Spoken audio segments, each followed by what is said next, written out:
चलिए बच्चों, आज हम बात करेंगे आपका क्लास 7 का चैप्टर 11 आवर गवर्नमेंट जो कि ज्योग्राफी सेक्शन का है उसका पार्ट 1 में जहां तक हम बात किए थे उसके आगे हम बात करेंगे। पार्ट 1 में आपका लास्ट टॉपिक था need to protect our environment, जो कि उम्मीद है कि आप लोगों को समझ में आया होगा। नेक्स्ट टॉपिक आपका है आवर अर्थ, यानी हमारी पृथ्वी। हम लोग अपने अर्थ के बारे में जानेंगे, हमारी पृथ्वी के बारे में जानेंगे। ठीक है, तो देखिए आवर अर्थ में हमारा पृथ्वी को यूनिक प्लैनेट कहा जाता है। ठीक है, सोलर सिस्टम में, सौर मंडल में हमारा पृथ्वी एक यूनिक प्लैनेट है। क्यों हमारे पृथ्वी को यूनिक प्लैनेट कहा जाता है?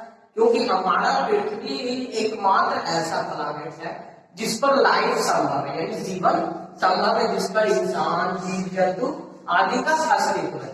ठीक है, और साथ ही साथ हमारे पृथ्वी पर पानी भी पाया जाता है, यानी वाटर, जो कि इंसान या जीवन के लिए सबसे महत्वपूर्ण इंसेंशियल है। ठीक है, बहुत ही महत्वपूर्ण आवश्यक वस्तुओं में इसको हम लोग गिन सकते हैं। ठीक है, अगर हम बात करते हैं लोकेशन, ठीक है, अगर हम सूर्य से लोकेशन देखते हैं हमारी पृथ्वी का, ठीक है, सूर्य से दूरी के क्रम में हमारा पृथ्वी का लोकेशन क्या है? थर्ड है, यानी सूर्य के बाद हमारी पृथ्वी का जो पोजीशन आता है वो हमारे तीसरे पोजीशन पर आता है। ठीक है, उम्मीद है कि आप लोगों को ये पॉइंट समझ में आ रहा होगा। तो ये दूरी के कारण ये हमारी पृथ्वी ना तो अधिक गर्म है और ना अधिक ठंडी है। उम्मीद है कि आप लोगों को ये टॉपिक समझ में आया होगा। अब हम बात करते हैं नेक्स्ट पॉइंट, हमारी पृथ्वी पर प्रेजेंस ऑफ ऑक्सीजन। ठीक है, हमारा पृथ्वी पर ऑक्सीजन पाया जाता है, ठीक है, जो कि जीवन के लिए, लाइफ के लिए इंपॉर्टेंट फैक्टर का रोल निभाता है, क्योंकि ऑक्सीजन के बिना जीवन संभव नहीं है। ठीक है, अब देखिए नेक्स्ट पॉइंट है आपका, हमारी पृथ्वी आपका धुरी पर यानी एक्सिस पर थोड़ी झुकी हुई है। ठीक है, जिसके कारण हमारा पृथ्वी एक अपना रोटेशन 24 घंटा में कंप्लीट करता है। यानी पृथ्वी अपने एक्सिस पर एक चक्कर कितने समय में लगाता है? 24 घंटा में लगाता है, जिसके कारण हमारा दिन और रात होता है। ठीक है, ये एक रोटेशन जब पृथ्वी कंप्लीट करती है अपने एक्सिस पर, तो मेरा एक दिन और रात कंप्लीट होना इसको होता है, यानी 24 आवर। ठीक है, अब हमारी पृथ्वी क्या है? तो पृथ्वी अपने एक्सिस पर घूमते हुए, ठीक है, अपने एक्सिस पर घूमते हुए अपने सूर्य के चारों ओर वो एक रिवोल्यूट होती है, यानी सन के चारों ओर एक चक्कर लगाती है। तो जब पृथ्वी अपने रिवोल्यूशन पथ पर सन के चारों ओर घूमती है तो ये 365 दिन का समय कहलाता है, जिसको हम लोग एक साल कहते हैं। ठीक है, तो ये जब पृथ्वी सन के चारों ओर घूमती है तो जिसके कारण आपका सीजन में बदलाव होता है। ठीक है, और हमारे यहाँ अलग अलग क्लाइमेट पाए जा रहे हैं, जो कि पृथ्वी को जीवन के लिए सुटेबल रूप में तब्दील करता है। जैसे कि अगर हम बात करते हैं तो किसी क्षेत्र में गर्मी होती है, किसी क्षेत्र में बहुत अधिक ठंड होती है, तो ये बदलते रहता है। ये किसके कारण होता है? पृथ्वी के रिवोल्यूशन के कारण। उम्मीद है कि आप लोगों को ये सब पॉइंट समझ में आया होगा कि हमारे पृथ्वी को क्यों यूनिक प्लैनेट कहा जाता है। ठीक है, अब हम बात करेंगे आपका major domains of environment. Environment का जो मेजर डोमेन्स है कौन कौन है उसके बारे में हम लोग जानेंगे। ठीक है, तो देखिए पृथ्वी को मुख्यतः आपका 4 भागों में बांटा गया। ठीक है, एटमोस्फेयर, लिथोस्फेयर, हाइड्रोस्फेयर और बायोस्फेयर। तो ये चारों को हम लोग डिटेल में एक एक कर पढ़ेंगे। तो हम बात करेंगे एटमोस्फेयर के बारे में। ठीक है, देखिए एटमोस्फेयर क्या है? तो देखिए एटमोस्फेयर क्या है? एनवेलप ऑफ द एयर, जो आपका पृथ्वी के चारों ओर है। ठीक है, हमारे पृथ्वी के चारों जो हवा देख रहे हैं, वायु देख रहे हैं, है ना, वो एक एटमोस्फेयर यानी एटमोस्फेयर का निर्माण करता है, हवा का, वायु का, वातावरण का निर्माण करता है। उम्मीद है कि आप लोगों को ये समझ में आ रहा होगा। ठीक है, ये एटमोस्फेयर आपका अलग अलग लेयर में होता है, ये डिफरेंट टाइप ऑफ लेयर में इसको डिवाइड किया गया है, जिसके कारण ये बहुत ही डायनेमिक होता है। डायनेमिक मतलब घंटा घंटा में परिवर्तित होते रहता है। जैसे कि आप लोग देखते हो कि अभी हवा बहुत तेजी चल रही है, या फिर 1 घंटा बाद हम लोग देखते हैं कि हवा का गति धीमा हो गया, या फिर बादल छा गया है ना, या फिर बहुत गर्मी है, ठीक है। तो ये सब ये कौन सा लेयर में होता है, ये एटमॉस्फेरिक लेयर में ये चेंजेस होती है, ठीक है। अगर हम बात करते हैं एटमॉस्फेयर के बारे में, तो हमारा एटमॉस्फेयर आपका विभिन्न गैसों का मिश्रण है, ठीक है। इसमें आपका नाइट्रोजन है, ठीक है, ऑक्सीजन है, आर्गन है, कार्बन है, डाइऑक्साइड है, ये कुछ प्रमुख गैसें हमारे एटमॉस्फेयर का क्या है, मिक्सचर है, ठीक है। अगर हम एटमॉस्फेयर को एक्सटेंशन देखते हैं कि हमारी पृथ्वी से कितने ऊपर तक है, एटमॉस्फेयर आपका लगभग पृथ्वी से 1600 किलोमीटर ऊपर की ओर ये एटमॉस्फेरिक लेयर कहलाता है, और ये पृथ्वी की ग्रेविटी के कारण हमारे पृथ्वी के ऊपर ये पाया जाता है। उम्मीद है कि आप लोगों को ये पॉइंट समझ में आया होगा, ठीक है।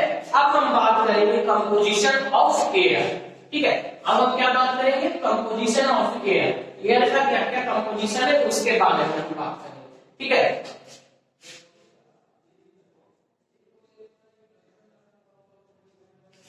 आपका नेक्स्ट टॉपिक है कंपोजिशन ऑफ एयर। तो देखिए इसमें क्या क्या है आपका, तो इसमें आपका देखिए नाइट्रोजन है आपका 78%, नाइट्रोजन कितना है 78% आपका क्या पाया जाता है, नाइट्रोजन पाया जाता है। ऑक्सीजन अगर हम देखते हैं तो ऑक्सीजन आपका 21% है, ठीक है। ऑक्सीजन कितना है 21%, ठीक है। अगर हम आर्गन देखते हैं, आर्गन आपका कितना है 0.9%, ठीक है। आपका नेक्स्ट है आपका कार्बन डाइऑक्साइड, ठीक है। अगर हम CO2 देखते हैं 0.03%, ठीक है। तो ये आपका कंपोजिशन है, ठीक है। ये हमारे वायुमंडल में, एयर में ये सब गैसें पाई जाती है। जैसे अब नाइट्रोजन के बारे में बात करते हैं तो 78%, ऑक्सीजन आपका 21%, आर्गन 0.9% और कार्बन डाइऑक्साइड 0.03%। इसके अलावा, ठीक है, इसके अलावा हमारे एयर में आपका वाटर वेपर भी पाया जाता है, ठीक है।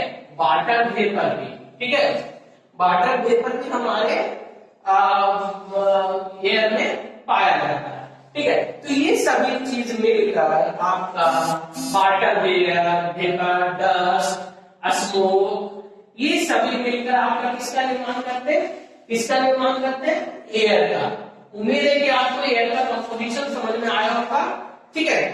अब हम बात करेंगे इंपॉर्टेंस ऑफ एटमॉस्फेयर। एटमॉस्फेयर का क्या इंपॉर्टेंस है उसके बारे में हम लोग जानेंगे, ठीक है। इंपॉर्टेंस जानेंगे हम लोग किसका, एटमॉस्फेयर का, ठीक है। इंपॉर्टेंस ऑफ एटमॉस्फेयर, ठीक है।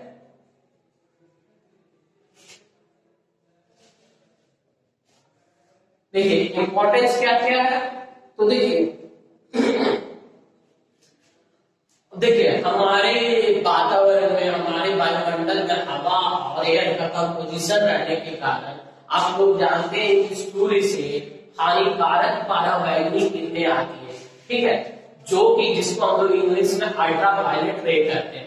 तो ये अल्ट्रा वायलेट रे को हमारी पृथ्वी तक पहुंचने में ये रोकता है हमारा एटमॉस्फेयर, ठीक है। ये हमारे वातावरण में जल वाष्प की मात्रा को, सांद्रता को मेंटेन करता है, जिससे पानी पड़ने का कारण बनता है, ठीक है। अगर हम जो वायु आवाज सुनते हैं तो वो भी किसके कारण होता है, एटमॉस्फेयर के कारण, क्योंकि हवा एक मीडियम के रूप में काम करता है जिससे आपका साउंड ट्रेवल करता है। उम्मीद है कि आप लोगों को समझ में आ रहा होगा, ठीक है। एटमॉस्फेयर हमारी पृथ्वी को गर्म और ठंडा बनाए रखने में मदद करती है, ठीक है। ये आपका मौसम के चक्र को निर्धारित करने में हेल्प करता है, ठीक है। और पृथ्वी पर विभिन्न प्रकार के जीव जंतु, पेड़ पौधे आदि के जीवन को सही रूप से संचालित करने में हेल्प करता है। उम्मीद है कि आपको पहला पॉइंट आपका एटमॉस्फेयर क्लियर हो गया होगा। अब हम बात करेंगे आपका नेक्स्ट पॉइंट लिथोस्फीयर के बारे में।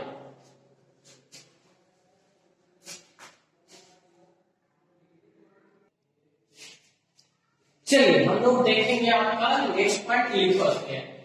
बात करेंगे कि लिथोस्फीयर क्या है।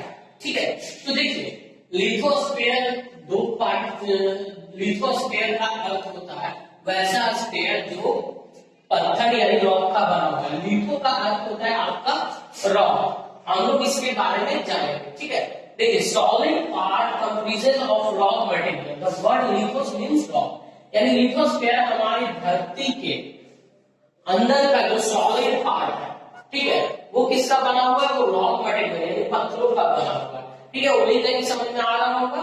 और जो ये वर्ड लिथोस है उसका अर्थ होता है रॉक। उम्मीद है कि ये समझ में आ रहा होगा। अब हम बात करेंगे लिथोस्फीयर यानी जो हमारे पृथ्वी के आंतरिक भाग है, यानी जिसके अंदर धरती के अंदर वाला भाग, उसकी गहराई कितनी तक है। ठीक है, लिथोस्फीयर की अगर हम गहराई देखते हैं, थिकनेस देखते हैं, तो ये 100 किलोमीटर के अंदर तक लिथोस्फीयर पाया जाता है। देखिए thickness to be about 100 kilometre, this means that you find solid rocks only up to this depth. मतलब जो लिथोस्फीयर का जो सॉलिड रॉक्स है वो आपका 100 किलोमीटर की गहराई तक पाया जाता है। उम्मीद है कि आपको समझ में आ रहा होगा। ठीक है, अब देखिए वैसा रॉक, ठीक है, अब हम लोग जानते हैं कि हमारे पृथ्वी पर अलग अलग महादेश है। ठीक है, तो जो महादेश के ज्वाइंट्स पर जहां पर कंटिनेंट है, ठीक है, तो वहां पर देखिए the rocks found over the continent are rich in silica and aluminium. ठीक है, तो वैसा रॉक आपका जो कंटिनेंट के ऊपर पाया जाता है वो आपका किसमें है? जिसमें आपका सबसे अधिक इसमें क्या पाया जाता है? सिलिका और एल्यूमिनियम, जिसको हम लोग सियाल कहते हैं। इसका अगर हम ट्रिक देखेंगे तो सियाल में ही आपका छुपा हुआ है। देखिए सियाल को अगर हम देखते हैं तो SI मतलब सिलिका, ठीक है, AL मतलब आपका एल्यूमिनियम। तो ये हो गया आपका सियाल से हम लोग को क्या पता लगा कि सियाल किसका है? सिलिका और एल्यूमिनियम का। उम्मीद है कि आपको समझ में आ रहा होगा।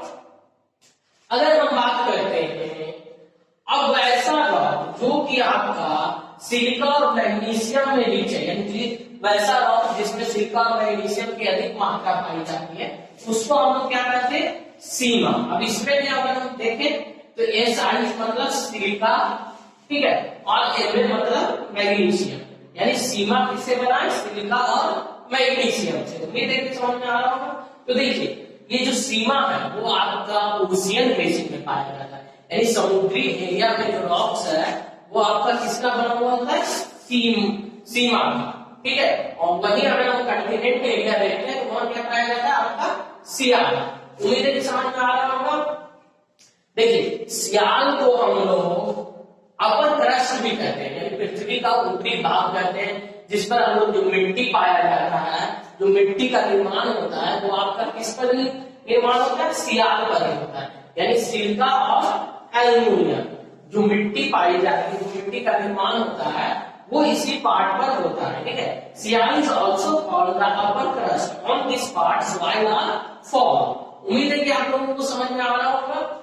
अब हम बात करेंगे आपका लिथोस्फीयर का इंपॉर्टेंस के बारे में और इसका क्या महत्व है उसके बारे में। ठीक है, तो देखिए ये आपका आउटर कवरिंग और crust of the earth which is called lithosphere. ठीक है, यह पृथ्वी के बाहरी भाग का है, बाहरी भाग का कवर है, जिसको हम लोग किस नाम से जानते हैं? लिथोस्फीयर के नाम से जानते हैं। ठीक है, ये आपको प्रोवाइड करता है हम लोगों को, इंसानों को, जो भी हम लोग ह्यूमन एक्टिविटीज करते हैं, चाहे हम घर बनाए, चाहे खेती करें, चाहे रोड बनाए, बिल्डिंग बनाए, कंस्ट्रक्शन का वर्क करें, या फिर आप लोग जो स्कूल आते हैं पढ़ने, वो किस पर बना हुआ है? यानी पृथ्वी के ऊपरी क्रस्ट पर बना हुआ है।